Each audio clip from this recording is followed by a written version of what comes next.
Hi, I'm Rob, I have Brick and Mouth Syndrome, and today we're doing a video that I've been putting off for a little while because I really wanted to digest the whole experience of what happened. We're going to talk about what went wrong at Download this year. We'll go over a few cliff notes first for what really felt off about this year, because there was a lot that went wrong, hell of a lot that went wrong. 4 days of music was simply too much. There was not enough rest days beforehand. Everyone turning up on one day was just stupid. Lack of shade was a massive issue. The box office kept trying to palm off problems that were their fault onto other people. Some of the vendors had dodgy pricing. They still had the wholesale labels on their clothes they were selling. The videos in between sets were honestly just irritating and annoying. Really do just miss when they would have music videos and music playing in between to actually get the crowd hyped for more music. So, the traffic. That was possibly the biggest issue we faced this year before we even started at the festival. What should have been a 4 to 6 hour journey for me turned into a 9-hour slog, and then the issues I had getting in thanks to the box office and the traffic turned my day into 12 hours of travelling just to get to where I was supposed to camp. Having us all turn up on the one day beforehand was simply ridiculous. Having the 4 days of music, while great for an anniversary, made it simply impossible to really enjoy the weekend. Having to arrive on the one day with 0 rest day, it caused the issue. I'm not surprised that there's been so much in the news about it.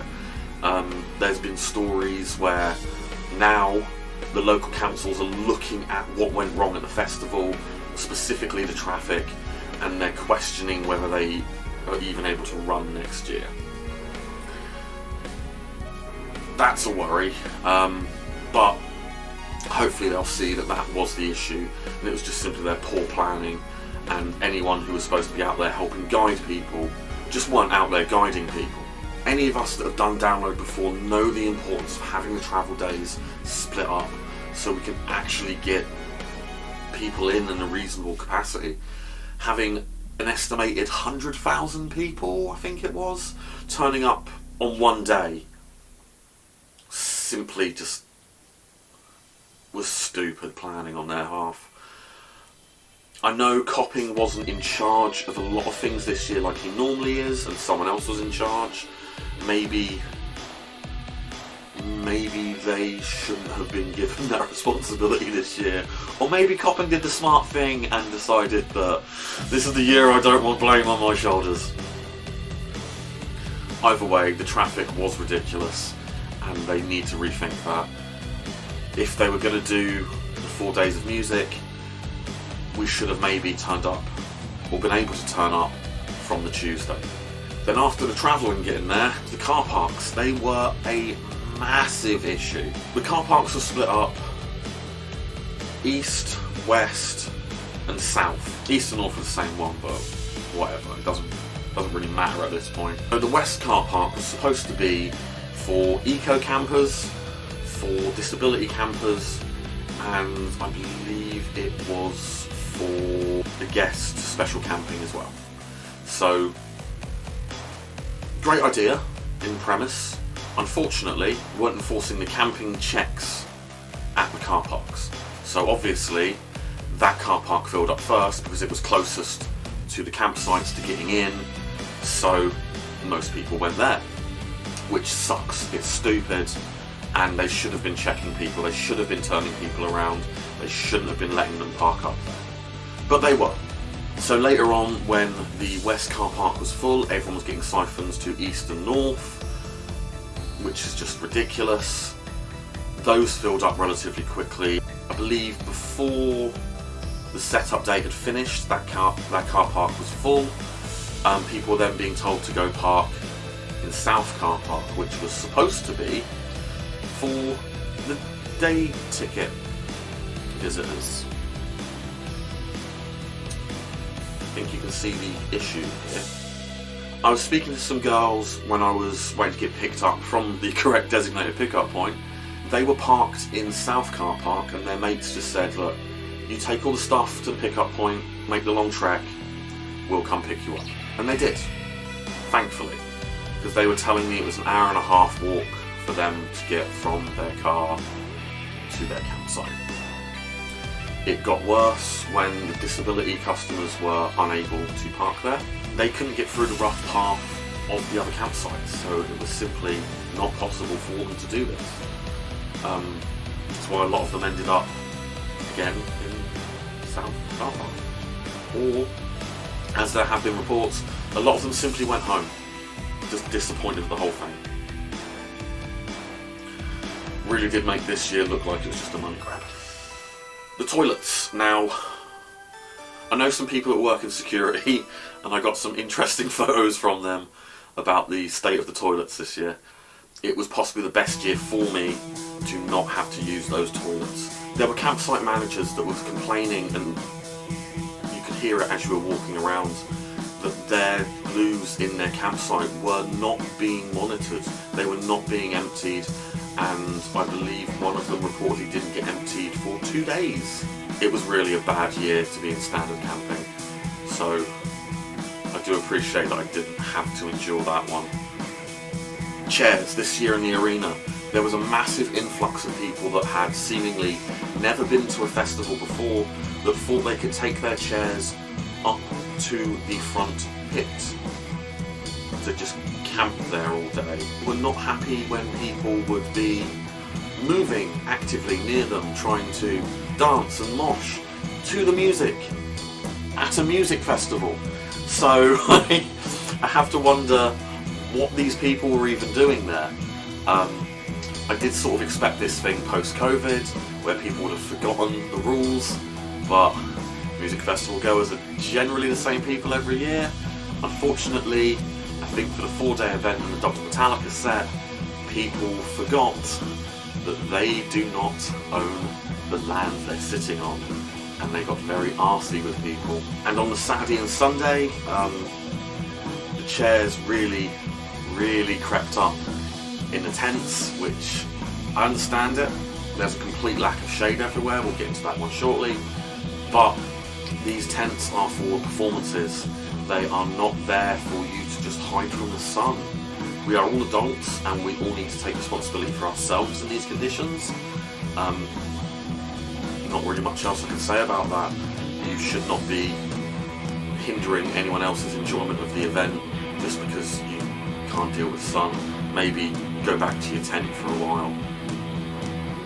Come out when there's the act you want to see, because I actively couldn't see a handful of acts I wanted to see because the people in the tents. That's fucked up. If you're in any of the videos I took of people in that tent, go fuck yourself. And I can't imagine how disappointed those bands would have been to see 90% of that tent sat down not doing anything. You're shit. Now, the heat. All of us went into this festival knowing what the weather was supposed to be like. I know people laugh every year about drown load, but it's not that every year. Every time I've ended up going, it has been the glorious sun that we have. I suffered with the effects of it. I knew what I was getting myself into, that's on me. We all knew the weather going in, the download organisers also knew the weather going in. They should have maybe arranged somehow shading, at least for disability attendees that have their stands they are on, because if they're not on it, they can't see anything. And I don't believe it's safe for them or the other goers to have a giant wheelchair at the front of the barrier. There is no real win-win situation in that one, especially for disabled attendees. They have the stands for you to go on, and I know it sucks. You can't get the views you want, especially if you're previously able-bodied. You're going to want to be at the front. But sorry, I don't know how else to do that one. But there should have been more accommodations for people on those stands so they could be looked after. So there should have been something to shelter these people from the brutal sun we had and the constant expected storms we were being told we were going to get. But to go with that, The water situation was an absolute piss take. We should not have been getting charged £3 for a can of water. Something dodgy for that one. I'm sure there was an arrangement and a sponsorship deal there. Only once the Liquid Death sold out fully everywhere were people able to buy bottles of Smart Water, which again, fucking expensive. But there are at least bottles you could take to the water refill points. Considering that some of the security were incredibly overzealous and removing refillable bottles from people on the way in when they were sealed or were completely empty is not on. It did seem like a lot of people this year were simply there just because it was a 4-day festival with a band doing 2 days that they knew.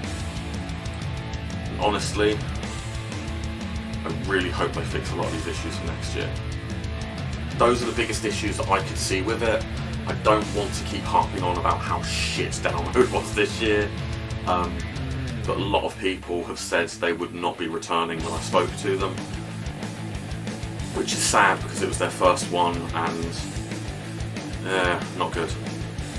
Has, however, meant that 2,000 Trees is looking a lot more appealing to me for next year, and I will be heavily looking into that one as well, just so I can see how something a bit more me goes on a smaller scale for next year. So there's that as a possibility. We'll see. No promises. So if you have anything to say about it, just let me know in the comments. I know I've missed a lot of the issues from this year. Let me know, tell me what the issues were, and we'll just have a giant bitch fest about it. Good change. Now, I don't think there were only issues with what Download Fest did this year. I also believe I put out a shoddy series of videos this year, either due to me having quite horrendous heat stroke and not really being on the ball this year, and to me just being a bit lazy really. I'm not wanting to piss off my mates, I'm not really feeling it. I don't know why. I think it was just with everything that went on the first day, it just destroyed my want to put something good out. I didn't really want to annoy everyone at camp. They were nice enough to let me camp with them. I didn't want to force this in their face every morning, every night, and try and get some sort of content out of it. It didn't feel right. I'm sure there's a lot of things I could have done to make it better this year. There was also a complete lack of cooking videos. I did have a lot planned. I didn't realise I filmed footage on this camera that I've just found wanted to put out ramen, calzone, do what the Yorkshire Pudding Band puts out, because I found a way to do that, and a couple other things. Unfortunately, heat stroke hit me. Didn't feel like eating, didn't feel like doing anything really. And that is all on me, sadly. So I just have to take a lot better care of myself next year, and hopefully I can put something out that I think is the standard you guys deserve. I know there was audio issues as well. The volume leveling needed work. But sadly, just with my work at the moment, didn't really have the time to figure it out fully. Hopefully I haven't annoyed as many of you as I've annoyed myself with the videos that I put out.